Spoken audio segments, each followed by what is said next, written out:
তীব্র দহনে জ্বলছে বাংলা, কোথাও কোথাও হচ্ছে জলকষ্ট। আর এমন সময় পুকুর বোজানোর অভিযোগ, পুকুর বুজিয়ে বাড়ি তৈরির অভিযোগ উঠল পূর্ব বর্ধমানে।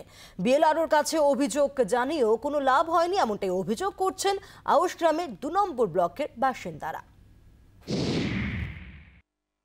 অবৈধ নির্মাণ চলবে না, চলবে না, চলবে না। অবৈধ নির্মাণ মানছি না, মানবো না, মানছি না, মানবো না। জমি দখল করে ভেড়ি তৈরির অভিযোগে তপ্ত হয়েছিল সন্দেশখালী। এবার পুকুর বুজিয়ে বাড়ি তৈরির অভিযোগ পূর্ব বর্ধমানের আউশ গ্রামে। আমাদের অভিরামপুর মৌজায় একটা পুকুর রয়েছে, যে পুকুরটা অবৈধভাবে ভরাট করে গৃহ নির্মাণ করে দিচ্ছে। তার জন্য আমরা বিএলআর সাহেবের কাছে এটা জানাতে এসেছি। আউশগ্রাম 2 নম্বর ব্লকের অভিরামপুর মৌজায় 6 নম্বর দাগে এই জলাশয়ের উল্লেখ। জলাশয় বোজানো দণ্ডনীয় অপরাধ। তাছাড়া স্থানীয়দের দাবি সবাই এই পুকুর ব্যবহার করে।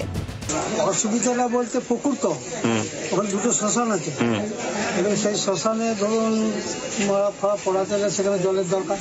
তারপরে পাশাপাশি যারা বাস করছে তারা ওই পুকুরটাতে সরবরাহ করে, আর যারা অসুবিধা। পুকুর বোজানোর অভিযোগ উঠছে স্থানীয় বাসিন্দা বৈশাখী মেটের বিরুদ্ধে। তার দাদার অভিযোগ, এলাকায় এমন অনেক বাড়ি পুকুর বুজিয়ে তৈরি হয়েছে। ষড়যন্ত্রের অভিযোগ বিদ্যুৎ মেটের। বিএলআর অফিস বললো যে কাজ বন্ধ করতে হবে, বলছে তুমি পুকুরে পাড়ে ঘর করছো তার জন্যে। এটা ওদের পার্টি হচ্ছে, এটা লালন করেছে, গনু করেছে আর বাঁকা করেছে আর পারতো, এরা ষড়যন্ত্র করে আমার ঘরটা বন্ধ করছে। আমরা অভিযোগপত্র পেয়েছি, এবার যেটা নিয়ম আছে যে ওনাকে যদি সেটা আমি আমার টিমকে পাঠাচ্ছি, যদি কোনো ভুল প্রমাণিত হয় তাহলে আইনানুগ যেরকম ব্যবস্থা নেওয়া সেরকম আমাদেরকে নিতে হবে।